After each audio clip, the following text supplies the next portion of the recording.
going to start on the dis-ed flow and specifically get to the dis-ed flow. And I'm going to start onto the case, and I'm going to go to the critique.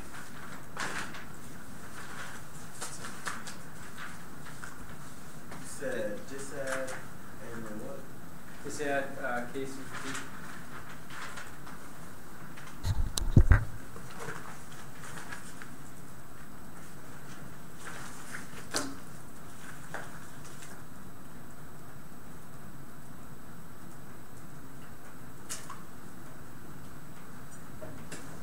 Actually, first on T, no reverse voter on T.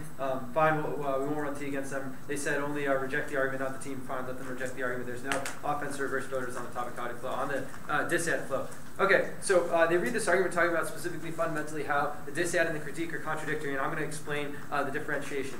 So what the critique does, it talks about the construct behind the word terrorism, the construct of creating terrorism as an evil, a fundamental evil body, and the people you associate with that as must be destroyed, right? What the dis-ed talks about is it doesn't talk about like we need to secure ourselves against or we need to prevent these Taliban terrorists. What it recognizes is that the Taliban is a political entity within Afghanistan that has a view about how society and things should function, and the Taliban, we don't look into the critique because we're not viewing the Taliban as being like a fundamentally evil group that like needs to be destroyed, right? We're viewing them as people who create laws and shape their society as a government in such a way that's fundamentally dehumanizing to women and to people who don't fit in, specifically within their tribal roots and within the caste system of Afghanistan.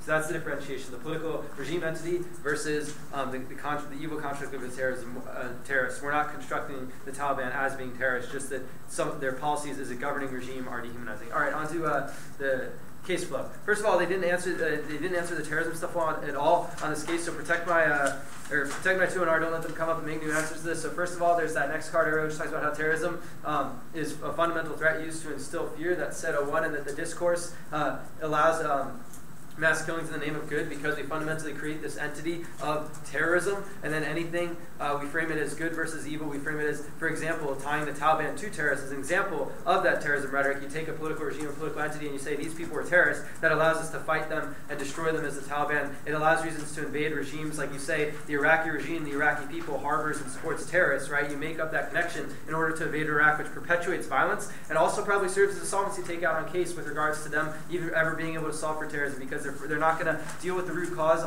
Even all their past arguments that they didn't really extend just talks about how dismissing terrorism causes us to ignore violence that takes place, but it doesn't address like what the root cause of terrorism is, and probably the fact that we create this violence in the first place. So it's all about the representation of the dichotomy, which is wrong. So ultimately, you're not going to be able to give them any leeway to solve on terrorism, and you're going to have to take our impact that they fundamentally lead to more violence and terrorism, both perpetuated by the United States as trying to take out entities it considers terrorists, which is fundamentally also dehumanizing and creates death, plus the fact that they probably only exacerbate the harms of the case on this flow.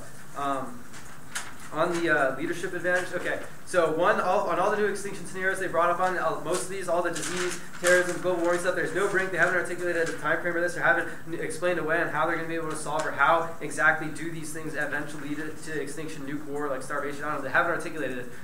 Additionally, on the warming dis-ed, yeah, if anything, our card, our Taylor 11, shows that this is contested by NASA. If anything, you give them a longer time frame on this. And on 3, most importantly, you're going to pay attention to the no solvency, the Heinrich 09, which talks about how you can't just fundamentally reshape other countries' interests, and soft power they're going to be able to solve. And soft power is useless to other countries, the Lane evidence.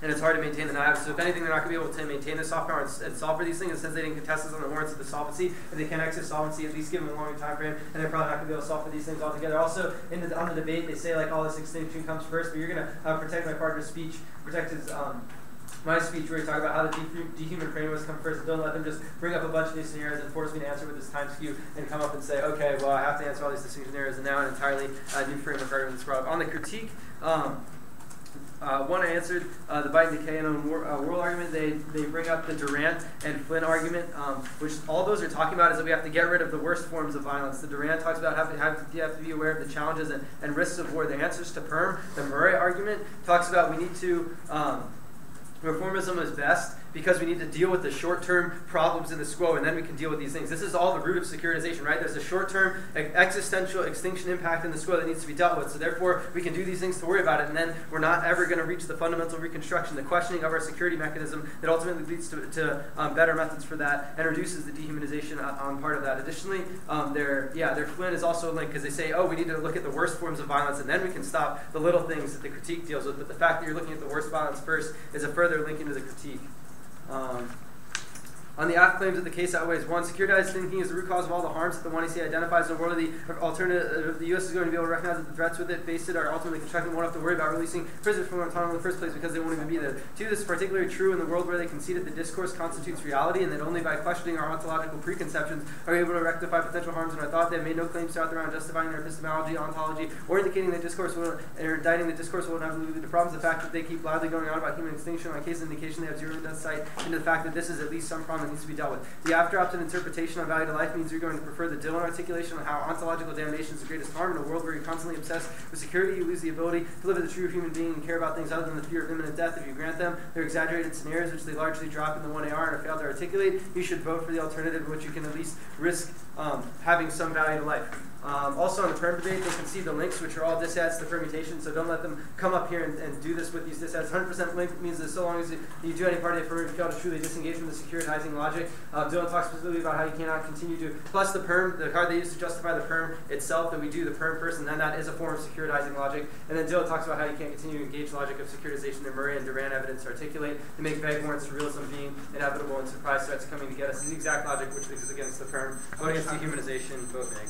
How much time do we have left? You have 111 remaining. Alright, I'll take that.